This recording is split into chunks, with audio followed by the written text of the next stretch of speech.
Alright, cool.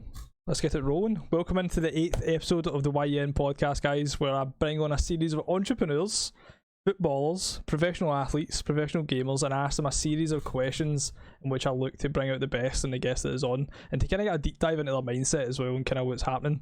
Today's guest, we have Isabel Leming. Do you want to introduce yourself, Isabel? Hello. Yes, thank you.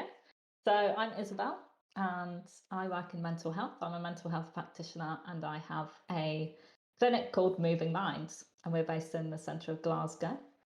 And yeah, we do a range of treatments and therapies. And I've been in business for almost a year now, coming up to a year.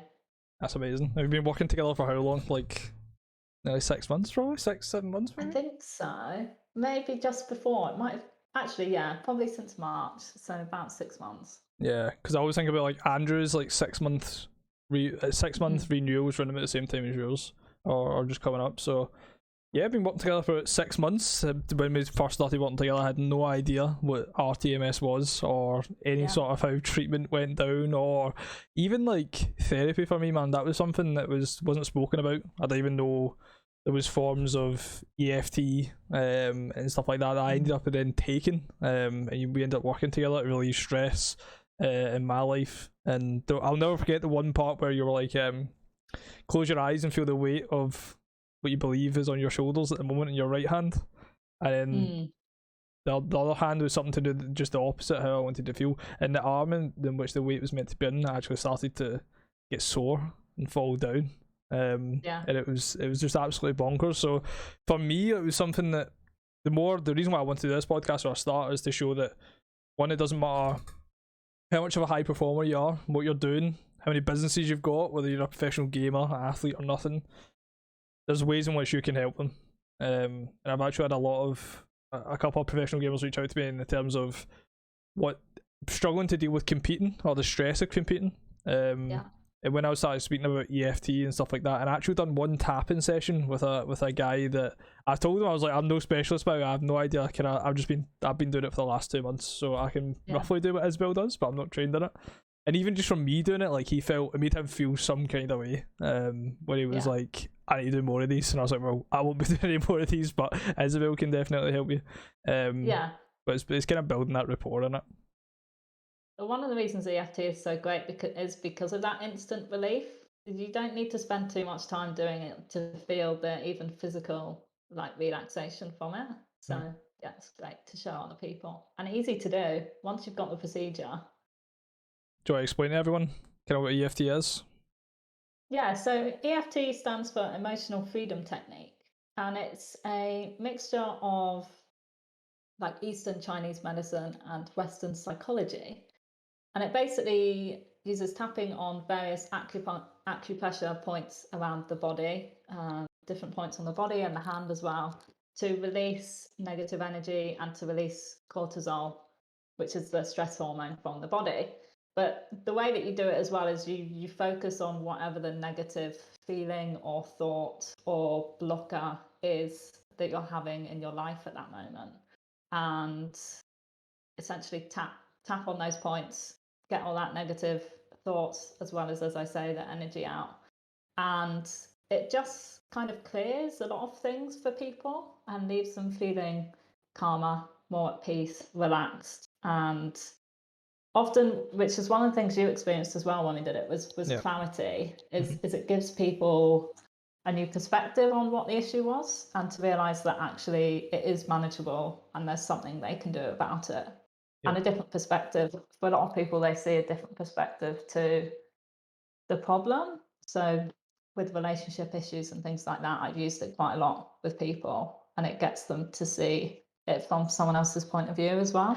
Yeah, the clarity I experienced from it was huge, to be fair, to the point where I think the only reason we kind of stopped doing it was because I started to realise that my emetophobia, and for anyone that doesn't know what emetophobia is when they're watching, emetophobia is the fear of being sick. It's a phobia I've had since I was probably about 4 or 5, to be fair, and it's something that you don't think it has an impact, or at least I didn't think it didn't have a prominent impact on my life until someone around me was sick. Like say my wee sister was sick, I would go and stay at Rebecca's house for like 2 weeks until it all passed, and I would derail my whole life for that week to 2 weeks, and it was something I just couldn't control. And for anyone that's watching, or anyone listens to any of the podcast episodes, or follows me on LinkedIn or social media, or my streams, they'll, not to toot my own horn, but a lot of guys see me as having quite a strong mindset, being quite resilient. And the one thing that I just could never feel like I could control was my emetophobia. And if anyone was sick, then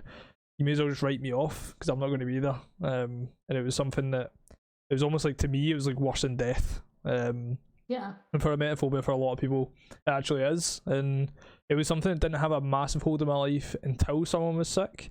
So I kind of just dealt with it in my own ways. But there's actually a lot of common, I don't know the exact word for it, but, or maybe a lot of common traits in a lot of people that suffer from emetophobia.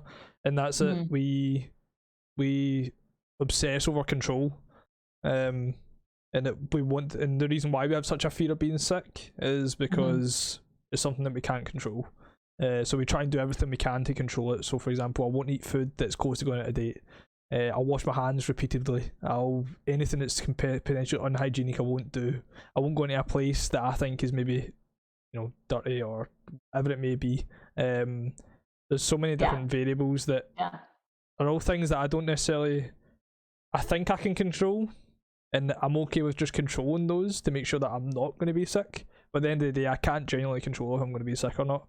And it was probably something that maybe came up during when we were working together, that I had to spend some time on it, because there was a lot of stuff from my past that was coming up to do with my granddad, who was the exact opposite of me. He was literally sick every day, and he didn't care, eating food that was fucking weeks out of date because he just genuinely couldn't care.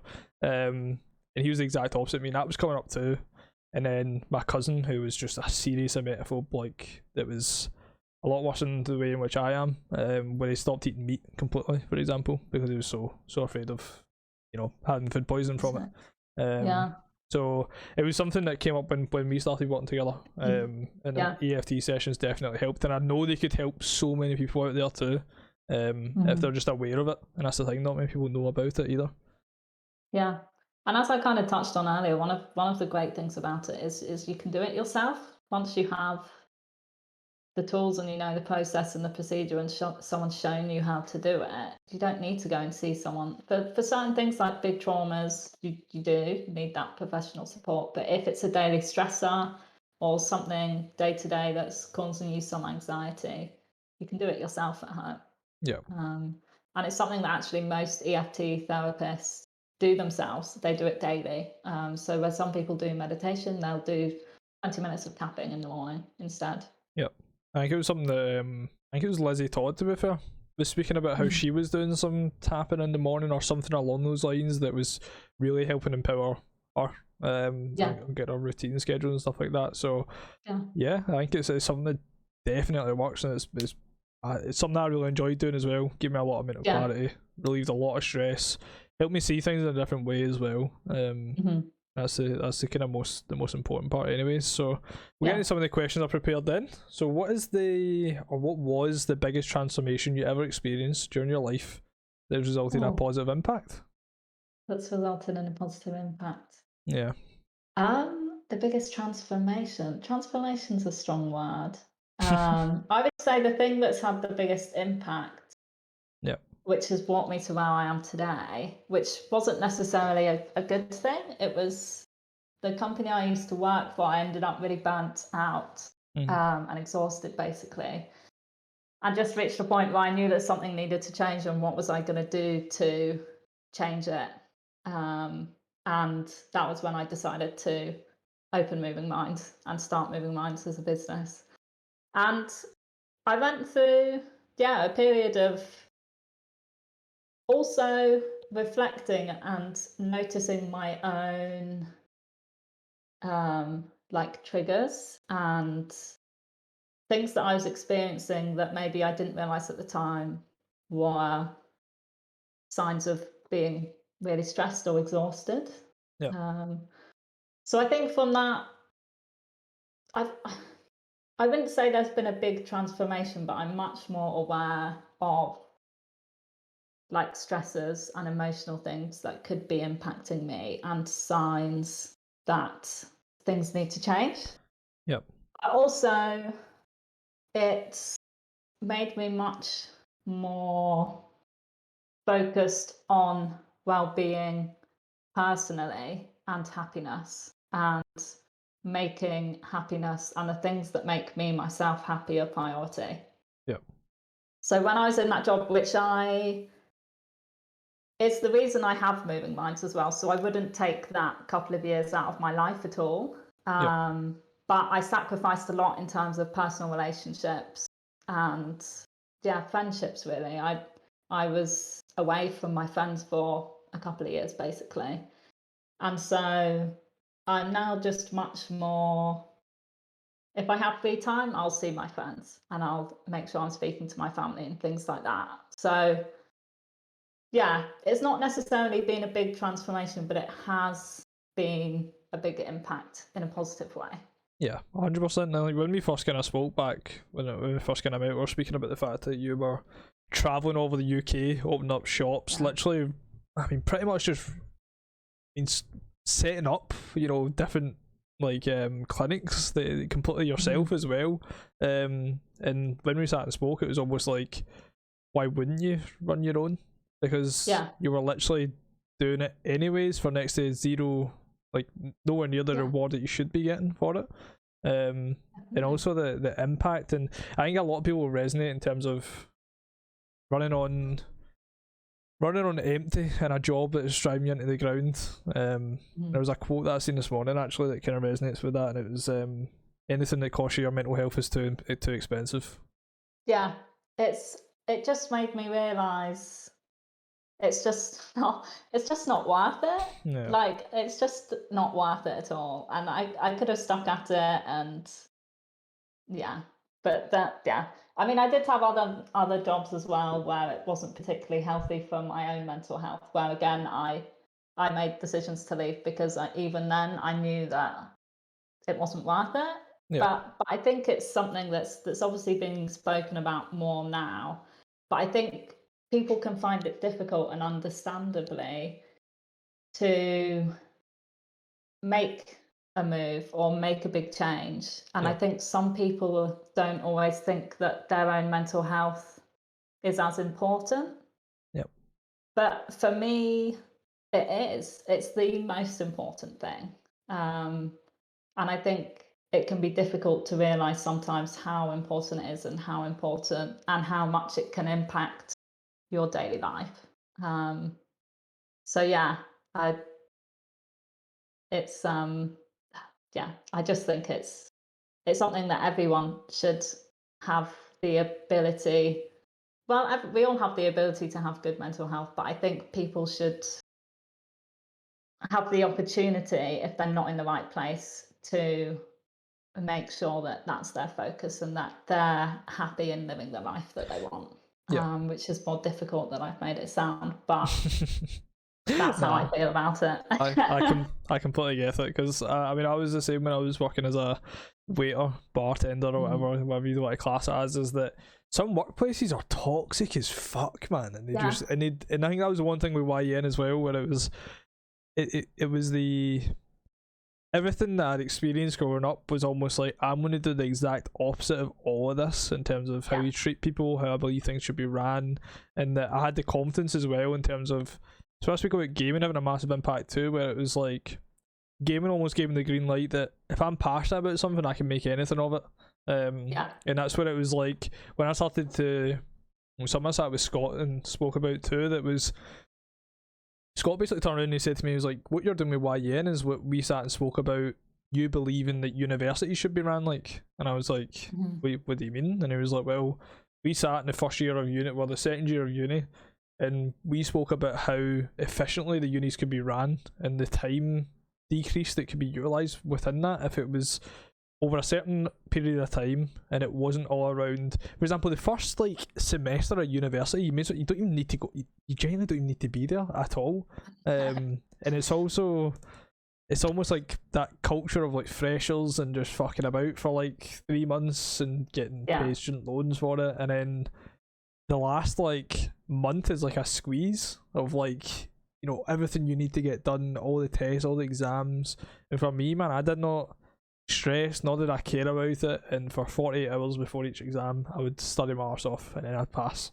And there was people in my classes that had sticky notes covered all around their rooms for months, like months leading up to the exams, and they were only getting results that were maybe a little bit better than mine. Like, but they were so obsessed over it because that's what the unis kind of push and colleges kind of push, and it's the whole system, man, could have been drawn up in my eyes in a much more better and efficient way. And YEN's almost became like my own, what I believe a school or a university should be ran like, where there's focus groups for, there's workshops, there's courses going to get implemented, and it's all around, actual, like, a lot of it is just, people driven, that community like aspect, that culture of like open-mindedness. And it's so weird because some people either just get it or they don't, and some people just sync with it or they don't as well. And some people look at it and maybe feel like, I don't see the benefit in it, and some people look at it and be like, I cannot live without that. Like, that would be phenomenal to be a part of. And I think everything that you've kind of highlighted with like the previous company you worked for, and then also like anything that I'd experienced through work and school and university and stuff like that, is that, I mean, most of the things can be done in so much more of an efficient way, and not in a way where people are just dicks all the time as well, man. Yeah, so I think efficient, from my perspective of university, is a good word, because a lot of the people that I know who, similar to the people that you were saying, who were preparing all the time and had really spent probably overall a lot more time towards the exams, I remember that some of those people would day in, day out feel the need to be at the library studying all the time. And then I don't think they could understand that they wouldn't be able to maintain that level of focus in order for that to be as effective for their studying. So I would go in for like a few hours, or even go in, sometimes I would stay and work at home, because I just ended up chatting to everyone. But they would say, how have you got so much done when you don't spend that much time studying? And it was because when I was studying, I was studying, and that's all I was doing, and that's what my focus was. And I knew that when my brain got tired and I could no longer take in any more information, that was it. It was time to stop, and I would go and do something fun. I would go and play football. I would go and see my friends, and that meant that then I was ready to study again when the time came, and I would just do it like that. When I was studying, and that was it. And if I wasn't studying, I was making sure I was doing something to enjoy myself, or that would benefit me in some other way. Yeah. And I think like a lot of it kind of comes from not only the culture that they're trying to create, or they already have created at university, where it's, the top of the hierarchy in terms of education, it's the top of the crop. I remember when I actually got accepted at university, that even my gran came to me, for example, and she was like, "You're the first person in our family to go to uni," and I was just sitting there like that was lovely, obviously, or saying that to me. I love my gran to bits, but it didn't mean anything to me, man. Like, uni was something that, to me, I knew it would be a waste of time for me, but I wanted to experience it anyway. And having that young mindset as well, it's like, well, I think I was 19, just turned 20, but it was like, people my age are meant to go to uni. Just go and have some fun and just, fuck about, or a lot of people are forced into it. It shouldn't be that. Yeah, and it's like, when I went along, it was the first semester was like, this isn't so bad, and then the second semester, I think something just flipped in me, where I was like, I remember just sitting with Scott, and I've told this story multiple times like in the podcast though, is I walked in, there was a lecture, 400 odd people in a lecture, and the slide that got pulled up was the responsibilities you'll take on as an employee, as an accountant. And everyone was scribbling down all these notes of these 8 or 9 responsibilities they'll be taking on as an employee, and I was just sitting there like, what the fuck am I doing, man? Like, what am I actually doing here, man? Like, and I turned to Scott and I was like, what are we doing here? And he just shrugged his shoulders and just went back on his laptop, and me and Scott used to go in and we'd trade the foreign exchange market, we'd do any sort of research, watch YouTube videos, do anything but the actual work. And when I said that to him, he just went back to his own stuff and just started typing away whatever he was doing. And I just said to him, I was like, I'm not coming back, mate. And he was like, fair enough. And from that day onwards, I never went back to a single lecture or a seminar. And then 4 months later, because that was in January, I think 4 months later, my exams and assignments started to get due, and I completed all of them without doing a single seminar or lecture, and I passed every exam as well. And at that point, it was almost like, I don't need it. I don't. Like, why wouldn't I not run my own business, or why wouldn't I not do my own thing? I don't need everything that is kind of available to me in terms of, I don't want to be an employee, and that's all a degree could. I mean, a degree doesn't even guarantee you a job anymore either. So it's all fucking nuts. It's all nuts. Yeah, I think for the right people, it's great, and for me, I enjoyed my time at university, and I think it was right for me. Yeah. But I think a lot of people are there who don't necessarily aren't going to gain anything from that. And I think they're kind of pressured into it by whether it be family or teachers or whoever. Yep. And they're not thinking about whether or not it's actually right for that individual. I think there's certain industries where obviously you require a degree to like move forward and be qualified, and which is what I completely understand. But I know there's a lot of people that are studying business, for example, and you would learn so much more from just mingling with business owners, being in business yourself. Like, even though it's scary as fuck, man, and some people will be listening to that saying, it's easy for you to say, John, I'll just quit uni and I'll just start my own business, but I don't know what I'm doing, I don't know. You know, but there's probably a high chance that you do know what you would do, you're just not unaware of how to do it, because you're never taught to be a business owner. And the thing is, when you're at university, you're not taught to be a business owner either. You're also being taught by somebody who's never been a business owner either. And that was something that Robert Kiyosaki said, from Rich Dad Poor Dad. So you go to university and you get taught by someone that isn't actually doing, or hasn't actually ever done what they're teaching you to do. And something like going and studying business at university, I mean, it's very rare that the actual lecturer would have ever ran his own business. Or if they have, then sad reality is they probably failed. And the failures is what gets you to the next level of business, and everyone's experiencing failures and overwhelm and stress. And see, once you get through that and you come at the other end, you level up, man. You're just there and you're like, fuck it, I got powered through that, I feel fucking great now. And you just level up. And it's a lot of stuff going on at university, man. I swear to God, I'm changing the game with YN, man. I think a lot of it, you definitely are. I think a lot of it, like coming into business as well, is a lot of the reason people are scared is that it's I think if you understand that you're not going to know everything, and you might not necessarily be able to get everything right, but that's okay, and that's the process that every business goes through. I think if people understood that and were able, then way more people would be business owners as well. Yeah, and I think it's something that like it's embracing it. It's because obviously when we're taught at school, it's like we're taught to not make mistakes, not ask for help. And like business is the exact opposite of that. Make mistakes and ask for help. Like if you don't do that, then you'll sink, man. Like definitely. That's why I put so much emphasis on YN, because you need when you do make the mistakes, or when you do start to feel overwhelmed, or you do have those stressors. I'm incredibly fortunate, man, and that's why another reason why YM was created, because I had my mum, who was one of the most supportive individuals I could ever ask for. Like, anything I said that I wanted to do or didn't want to do, it wasn't, oh, you need to go and do that, or you need to see that out. Or I literally 2 months into university came home and said, Mum, I'm not going back to uni. She said, okay, what are you going to do then?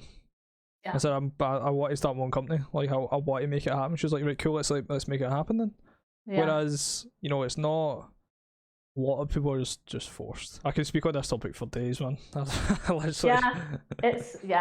Me too. I'm similar to you as well, in that I have very supportive family, but my mum and my sister in particular, I'm very close to my sister. I've got a twin sister and she's great, but my mum also is similar to yours. Is she would want what's gonna make me happy. And she was the first person when I remember realizing or having the idea, what if I just start my own clinic? And she was one of the first people I called, and she just went, yeah, definitely. When are you going to do it then? And how can I help? Tell me what you want me to do. And that was it. And like from then, she still, you know, tries to help whenever she can, and she'll offer support. And it definitely has. It helps a lot, as you'll know. It's important. It does. But actually, quickly Mm. talking of transformation, Yeah. and also about uni, I think probably one of the biggest transformations I had personally was when I went to uni, Right. because me and my sister went to different unis at completely opposite ends of the country. Right. And before that, we're still extremely close, but we were together all the time, basically. We shared a lot of the same friends. We had different friends, but we shared a lot of the same friends. Always went to the same parties, both played football, like did a lot of the same things. And I remember going to uni, and for me, that was like becoming myself. Yeah. Which sounds ridiculous, but like we were known as, people would call us twin one and twin two. Yeah. Like we didn't have our own individual identity. I wasn't Isabel. I Yeah. was one of the twins, one of the Lemmings. Mm. And so I think that was one of the reasons. I think people were surprised when we said we wanted to go to different universities. And I ended up way in Scotland, and she was down on the south coast, or South England and Kent. Yep. And I think a lot of people were really surprised. But for us, it was definitely like the right time.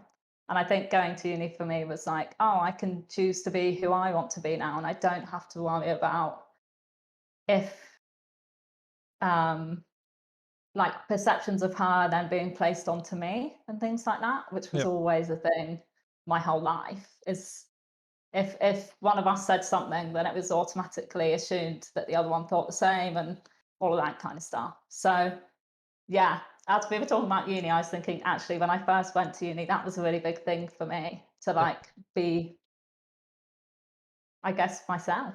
Yep. And probably helped us both as well in different ways. I think it, like, even like like, there was a couple of things that we spoke about in terms of like, you are incredibly self-sustainable. Like you're you don't require any external like, you're not reliant on somebody. You're not Yeah, reliant on anyone externally.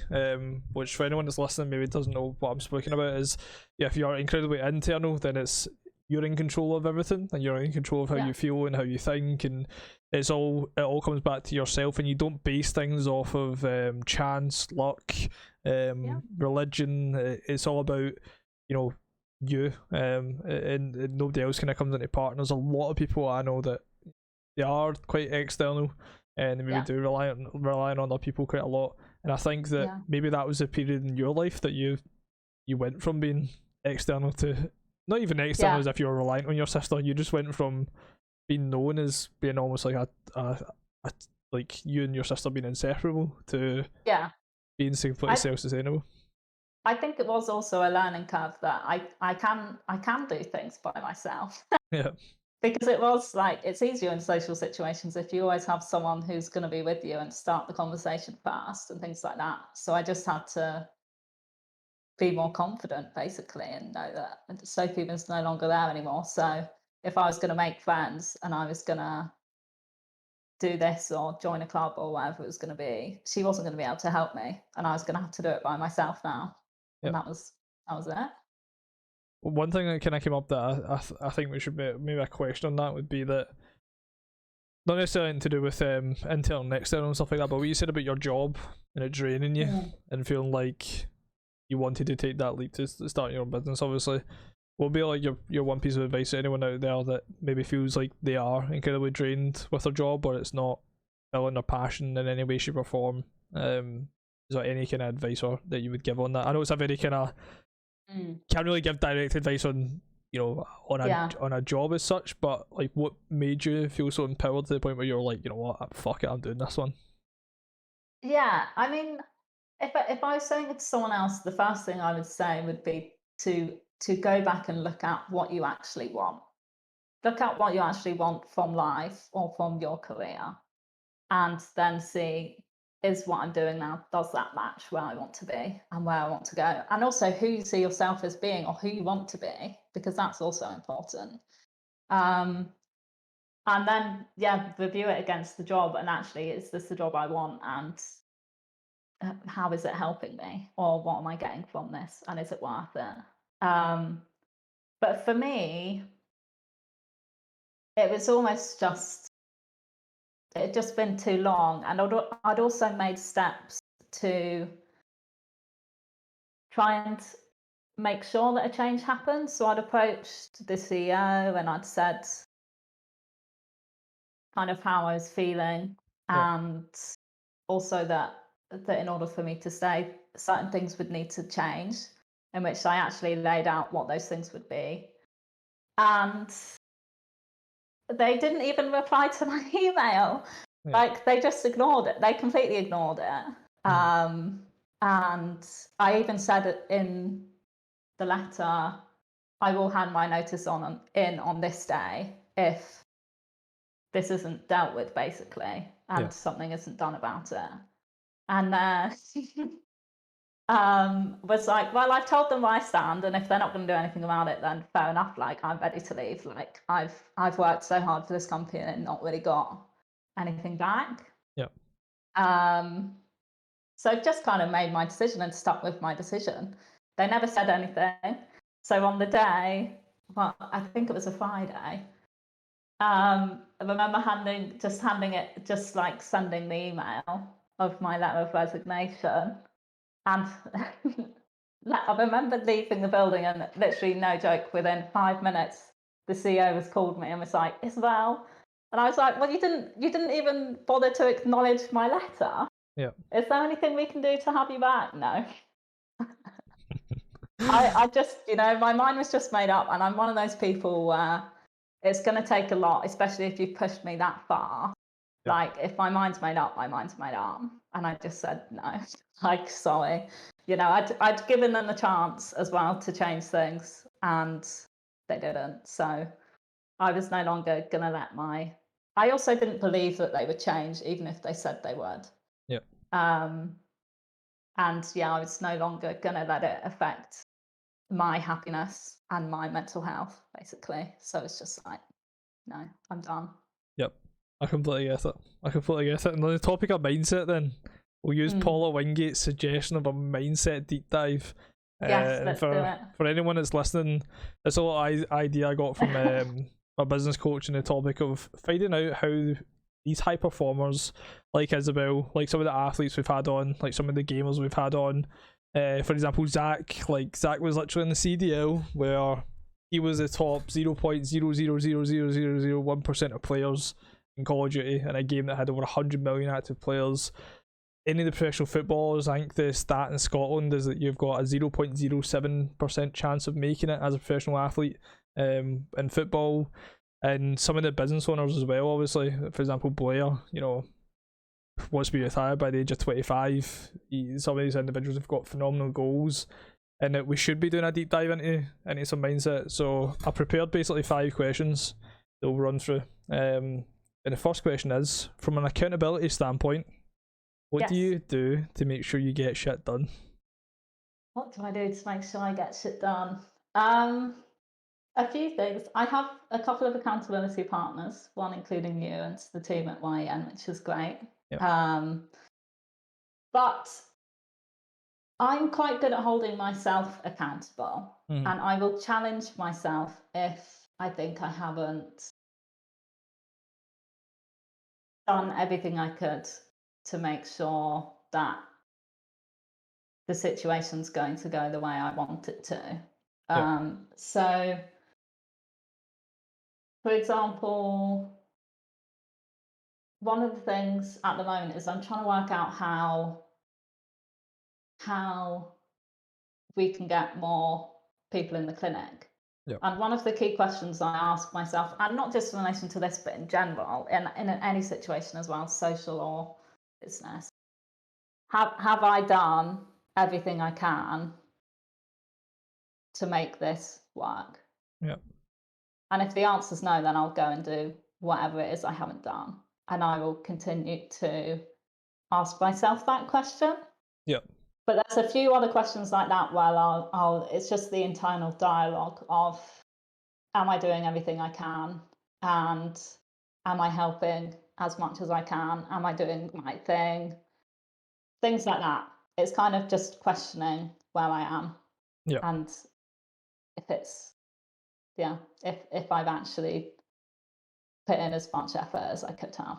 I think that's it. When it comes to accountability, you're just asking yourself, like, are you in that high performer like mindset where you're not in denial, you're not full of excuses, you're not you've got a level of accountability, responsibility to actually move forward, and that that you're completely in control of like your financial destiny, for example, or whatever it is you want to obtain, whatever you're passionate about, and that when you are, I mean, even like the later stages of a low performer, where you just waiting and hoping, like just being aware that you're not doing that either is so huge, because people, they're just waiting and hoping for a miracle, or like even something as simple as like it's knowing that you're in control. You're the only person that can change it as a business owner. No one's going to sell it for you. No one's going to contact someone for you.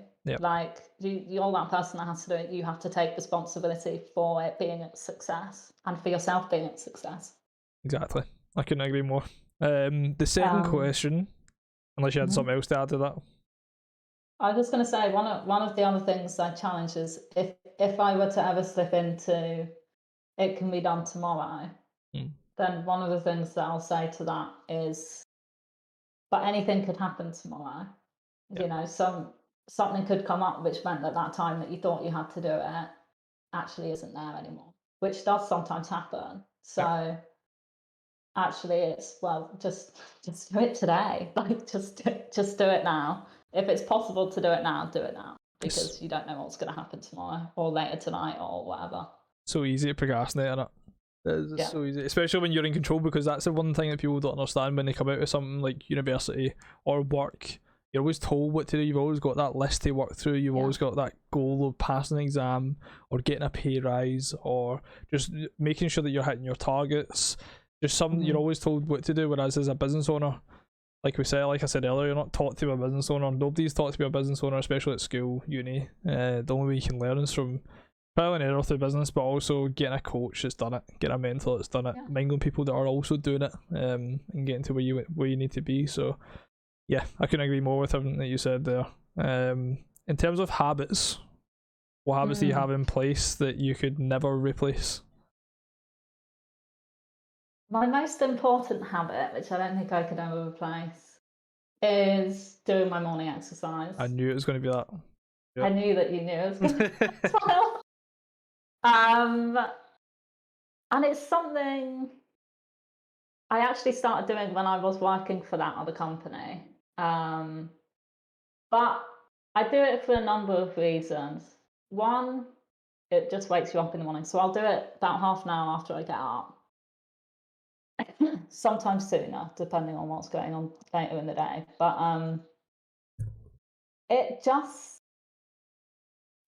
the day off so well. But there's so many mental benefits that it gives me, which is one of the main reasons. But when you have so much to do in a day, what the exercise in the morning does, which is normally a run, but sometimes something else, it helps me focus massively and it improves my concentration. But also what it will do is I will almost like reprioritize what I need to do in my head for that day.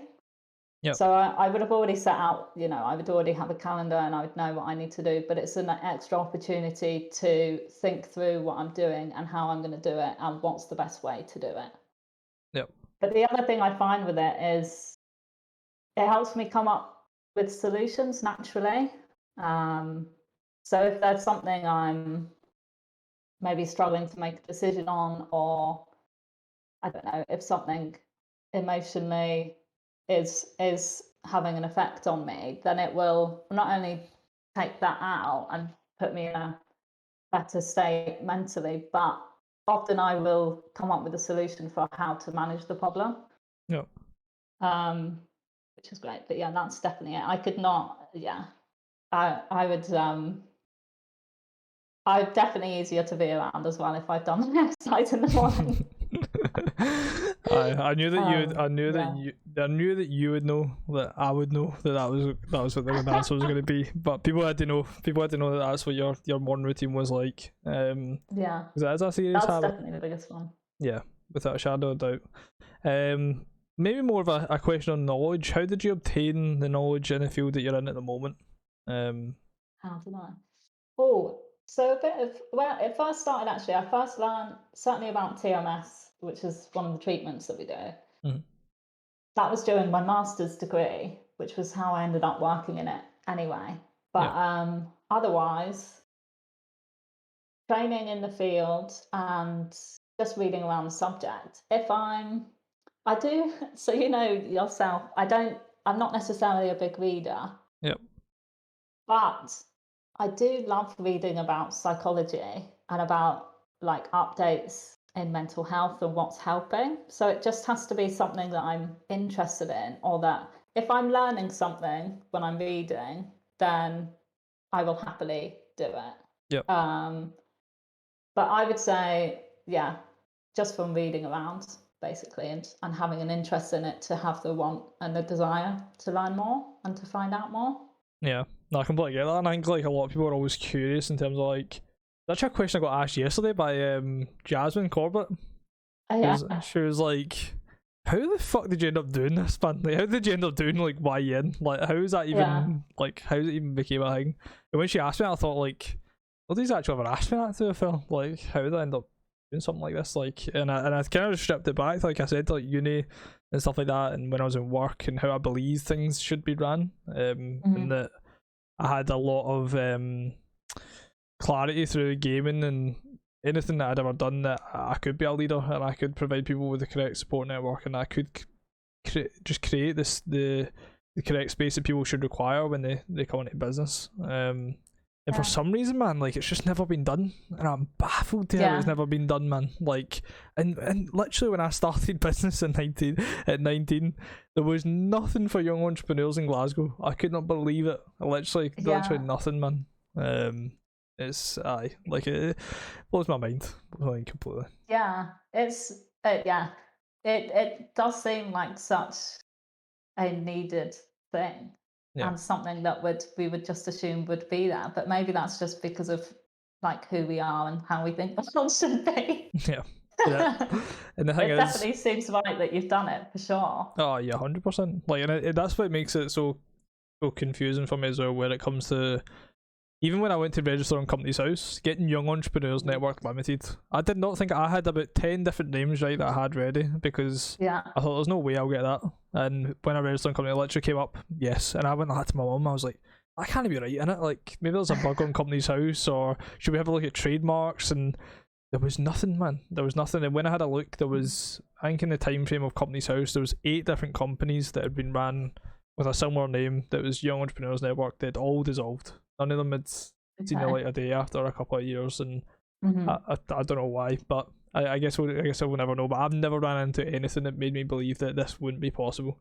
And the vision I have for it now is far too wide, far too big and wide for it to. Even in the 6 months that, as we said at the start, that I've been involved, it's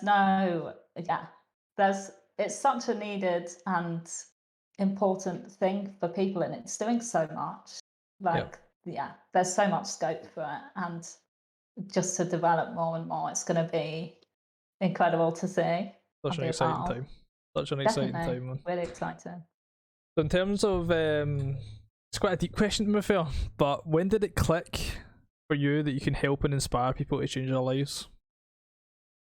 Oh, so I sort of do have a moment of this, but I'll explain the story. And it was almost like the actual realization came a little bit later. But so one of the like therapy techniques that I'm trained in is called neuro-linguistic programming, or NLP. And when I first was on that course, which was just after I finished I was doing my master's degree, it was about 2015. And the woman who runs the course that I went on is Kath Temple. She's one of my mum's best friends and a close family friend. And I was staying with her through the duration of that course because it was held at her house. So people would come and we'd run the course at her house. I was staying with her because I lived about an hour and a half away from her. Yep. And she kindly let me stay. And we would chill out and talk about things in the evenings after the course. And I remember one day, I still remember it really clearly. Yeah. At this time, I didn't know I wanted to go into mental health or work with people. What I wanted to do was research. So my master's was research. And I thought that was what I wanted to do, research in an academic setting. Yep. And I remember walking downstairs and she said, Isabel, why do you want to do research? And I just said, I don't know, it's just what I like and I enjoy it and it's interesting. And she said, Isabel, and she looked at me and I think she pointed at me as well and she said, you have a gift with people and you're so intuitive, you need to work with people. And she said, you will be wasted behind a computer or working in research. You need to work with people. Yep. And I remember in the moment being like, oh, like taken a bit aback, but also didn't really believe her. Like in my mind, research was what I wanted to do. Yep. And it wasn't till like a year or two later that I think I got a job I was working in a hospital to support people after they'd had brain injuries. Okay. And just realised the impact that I could have for people in such a positive way, and how there was many different things that I could do in the world, and then there was loads of vast opportunities that weren't necessarily what I was doing, but there were different ways that I could help people. And just realised that actually maybe I should work with people. Yep. And I remember like thinking back to that moment and just almost being like, like annoyed. Annoyed about it because I was like, she told me as well, and I didn't really believe her. I genuinely like just didn't think that was what I wanted to do.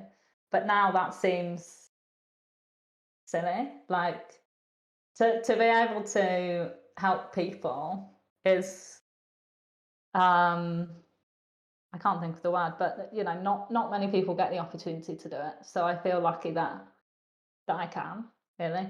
Yep, I completely understand. And Kath sounds absolutely lovely. I need to get a meet with her at some point, I think.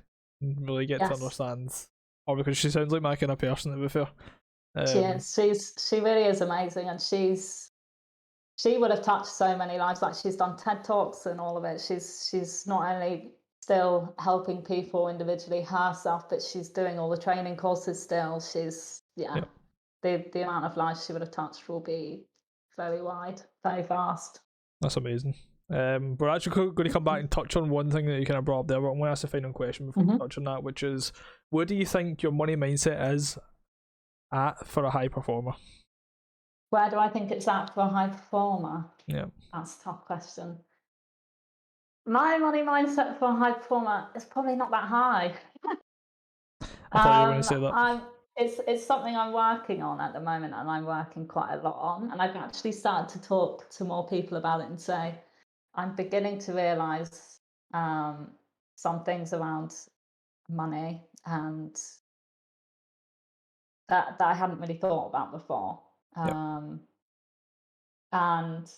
yeah, it's something I'm working on, and I would like to be at a stage where it's weird, because I was going to say then I'm comfortable with having a lot of money, but I don't know if it's true that I would be uncomfortable with a lot of money. But I guess when I first came into business and into Moving Minds, it was never about money. But I'm beginning to realise that even though it's not about money, it's okay to still have money. Yeah. And it's the way we're programmed as well is almost like if you like see in terms of changing lives, money comes part and parcel with it. If you impact that many lives and you change so many lives, money comes hand in hand with it.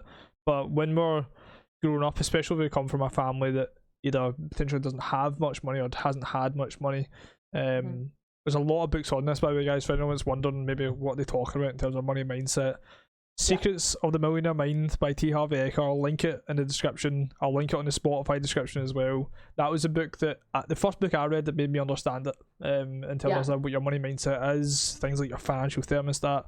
And I think it wasn't until I understood verbal programming that you do just think about money the way in which you've been brought up to think about money, and that if money is the all-seeing evil eye that people shouldn't touch, or that's what you've been told when you're growing up.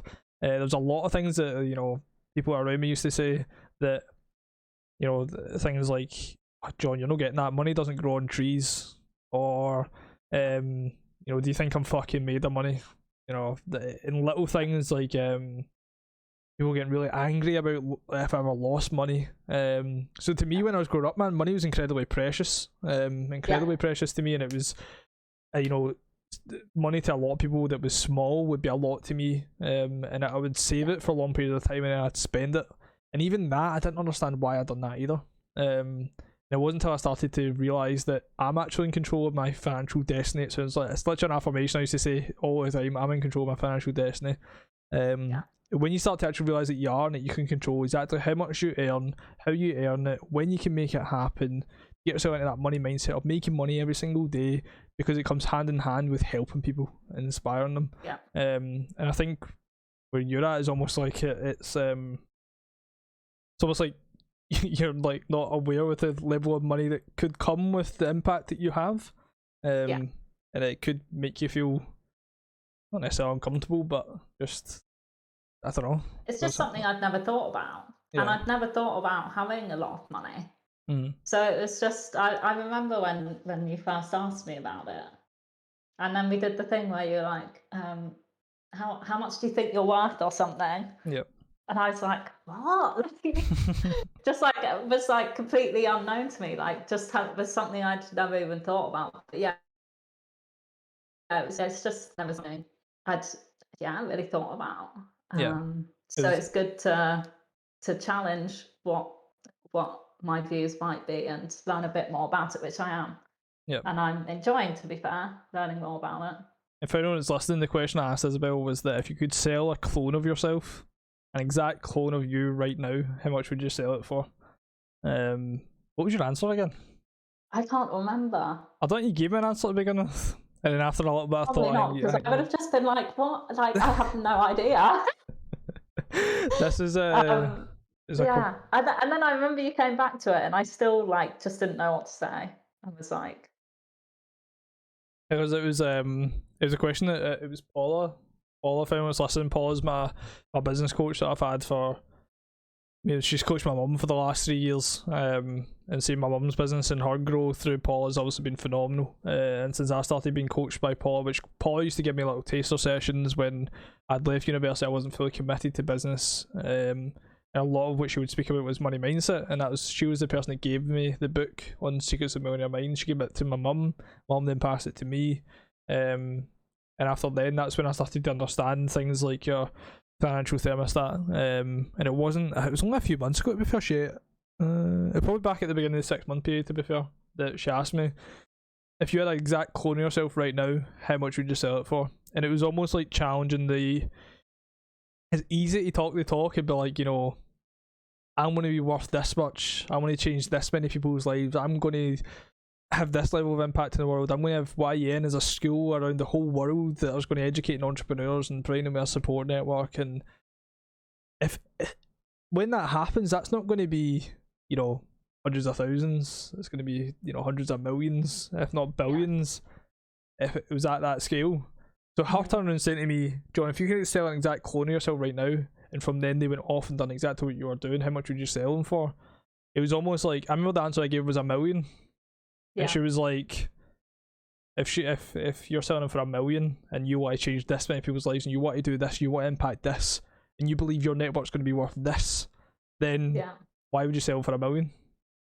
and it was almost like I realised that I didn't have the self-belief that I thought I did. Yeah. And it was something I had to work on. So very intriguing It's a great question. Yeah. Because it's like how you associate with an exact clone of yourself really actually does determine the goals of which you believe you're going to achieve. Which is just nuts. Such a nuts concept. But yeah. How much would you sell a clone of yourself now?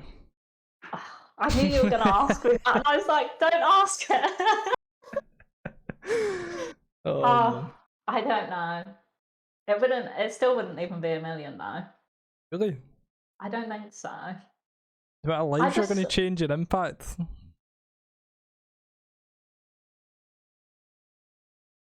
Such an intriguing question. It just feels hard to say that. Yeah. I get it. Yeah, I get it. Well, I get it. It would be interesting though if we did it like every year to see how it changed. Not even every year. It should be less than that when I finish this book. Yeah. We'll do it I think we could do it like maybe once a month or once a quarter. Yeah, to see like how it's developing and changing. Yeah. An exact figure each month as well. Not I don't know. Maybe this, maybe that. We'll get an exact figure on it, 100%. But there was one thing you said when I was speaking about your mindset. That was kind of a mindset deep dive, by the way, guys. Any feedback or anything like that on those 5 questions, or any questions that you believe would be great for the guest, leave them below. Leave them in the description. Drop me a DM on Twitter, LinkedIn, whatever you feel like would be beneficial. But the in regards to working in the hospital, on your placement. That's something that's always incredibly intriguing to me, that I see like a lot of nurses, for example, that they'll do placements at universities where they'll go and they'll work at hospitals, for example. And for you to be working with, people that have been impacted, what was it you said, through brain injuries? Brain injuries, often strokes, but sometimes it was other brain injuries as well. How was that for you when you were working there? It was difficult for me for a few reasons. I enjoyed being in a caring role, but that was my first job outside of university that was not bar work, basically. Right. And I think the job I expected it to be, it wasn't, which made it quite difficult. It was there. We were there for support, but I thought that we were going to be able to implement more, I guess, of our psychology knowledge as psychology graduates. That was who they hired, to help support those people. So what I found was that where I was trying to implement them relearning and developing their cognitive or mental skills through playing games, we were told we weren't able to do. So I personally struggled with it, which is probably a very different situation to what a lot of nurses or people who are in that kind of role was. But I struggled because I felt that I was there to help people, but that I wasn't being allowed to help people. Yeah. Which was one of the reasons I left, because we were only able to do very little, and I didn't really see it as actually benefiting the patients as much as it could have been.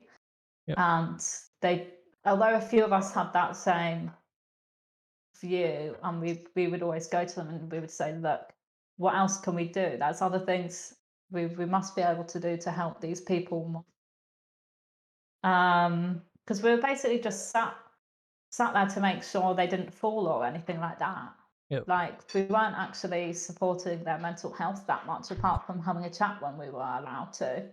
It was just not really, I didn't feel I was helping really when I wanted to be helping more. So I ended up leaving, but yeah, well, as I said, probably a different situation to what a lot of nurses are in. I think they're probably able to do more for their patients than I was in that position. Yeah, I understand that. I think it's something that, I mean, like a lot of individuals, I think for me, hospitals is like, I probably have quite a probably comes from my emetophobia. To be fair, like emetophobia associates with hospitals, then associates with sick. So for me, my whenever anything comes up with hospital, I probably have quite a limiting belief when it comes to hospitals as a place that I wouldn't want to be in, or go to, or even when my granddad was in hospital, it was something that we couldn't visit him because of COVID. Yeah. When he was kind of going in and out and stuff like that, but it was something that I remember there was a lot of it's kind of a blur, to be fair, but I mean even pre-COVID, my granddad was quite in and out of hospital as well. And going in and visiting him, man, it's just such a, I don't know, it just doesn't really sit well with me. It's weird. It's kind of a weird concept. I couldn't imagine working there every day either. It was so even the hospital I worked in was one down in Bristol, which was it was a new hospital, so it's supposed to be like state of the art and stuff, which it would have been a lot better than a lot of the hospitals, but still the environment was not very stimulating. You know, they had a TV that they could look at, but the walls were just white, and that was all they had in their rooms. Yeah. And it was like, well, I would be also feeling very low in mood if I was sat in this room all the time, you know. And yeah, definitely, yeah, I found it really difficult, but for a couple of reasons. I think environment's very important, as you know yourself. Yeah. I think your environment is always just so important. It's literally, it's all my social media. I speak about it all the time. And I think probably when I think about also as well is that like my granddad would always try and leave without being caught. So like he wouldn't be allowed to leave. He not allowed off the ward? Nah, like he wouldn't be allowed to leave, so he would get dressed and like phone my gran and be like, come pick me up, I'm ready. And he would try and just leave the hospital all the time, and like there's so many like funny stories related to where he was just like always, like even when he was really ill, like just I'm ready, I'm suited and booted, I'm outside, can you come pick me up? And my gran would be like, what, how are you outside, what are you doing? And he'd be like, oh, I'm just I've told him I'm out for a smoke, but I'm ready to go just now, just come pick me up. And like my granddad done mad stuff when he was growing up, to be fair, man. Like he was just too many injuries, man. That was just he was always in and out of hospital and stuff like that. He was just an absolute daredevil. It's hard, you know, and that was the other reason it would be hard, because our jobs was basically to stop the people like that, the people that they thought were at risk of leaving. They're the people that I was with often. And I would just think, well, look, I'm not surprised that they're trying to leave. Like, this is not the nicest environment for them to be in, and they'll probably be much more stimulated. Not always, of course, it completely depends on the situation, but certainly not always what's probably needed for people who are recovering or not doing so well. That's something as well when it comes to because my uncle's wife, Sarah Jane, she's a nurse, and every time I speak to her, man, it's one of the things that I think it was because when I became more aware of the hours they work and the shifts they work, and like most of the time, like from whatever I've heard anyways, you know, it's like 12 hours straight, 10 hours straight, like it's high intensity, and it's just it's almost like they're super soldiers, like they're like superwomen, supermen, like they're in those kind of nurse roles that are working like, you know, 36 hours in 4 days, and it's 12-hour shifts, and the nurses in particular, especially if you're in a hard ward, it really is like really hard, like it's exhausting, and it would often be 13, 14 hours, you know, it wasn't really 12 hours, and you'd have to go and do it again the next day. And it's I think nurses are amazing for what they do, given what I saw in my short time in the hospital.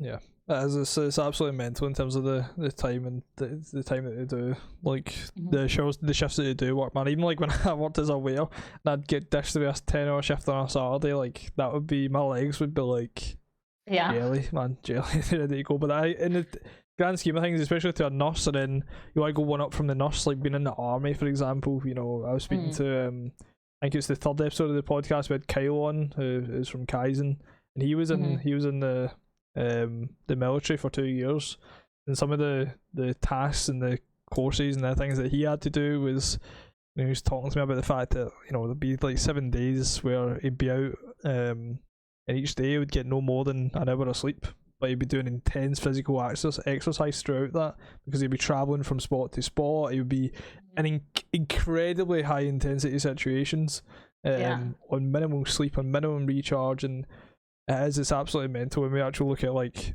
our lives and the stress that we go through. Like, of course it's important, but sometimes perspective when you look at things like that, and it's like, how did they deal with it, or how did they do it? If I'm struggling with this, then how the fuck has Kyle went 7 days in a row where he slept 1 hour each day, and he's done intense physical exercises and travelled miles on foot? Yeah. I still think back sometimes to that time in the hospital, or even as well working in catering, but more so in the hospital, and just feeling so tired. And it's just it's a completely different type of tired to now. But I remember doing a couple of night shifts. So you do like 3 weeks of days, and then you do a week of nights, which was, I think, 3 or 4 nights, and you do 4 days.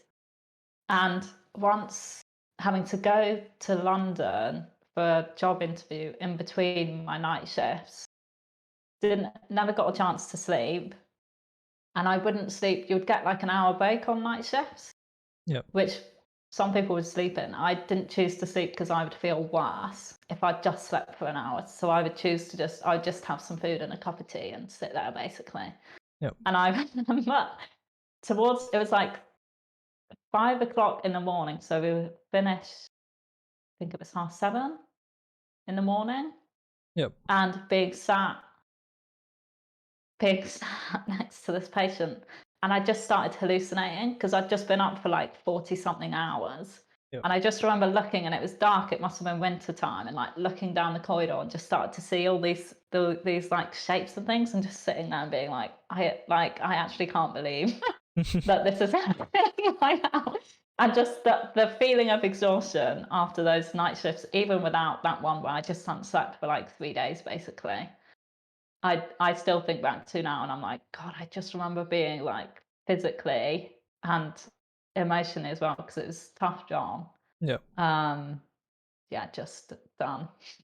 I completely understand. It's something that's hard. Just something I don't think I could do in hats off, like I said, to any nurses, anyone who's working in hospitals, anything that we spoke about, man. Like it's absolutely incredibly interesting to speak about, but been in it, like, hats off to all of them. But been going for nearly over 70 minutes. You thought that we might struggle throughout this, but we've chatted away for nearly 70 minutes. I guess the final question is, what can we expect next from Isabel Leming and Moving Minds?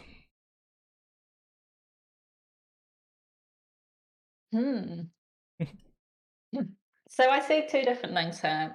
Something that I've always said to people, especially more recently, is I don't necessarily know what else yet, but for me personally, I don't see this and the journey that I'm on being just about moving minds.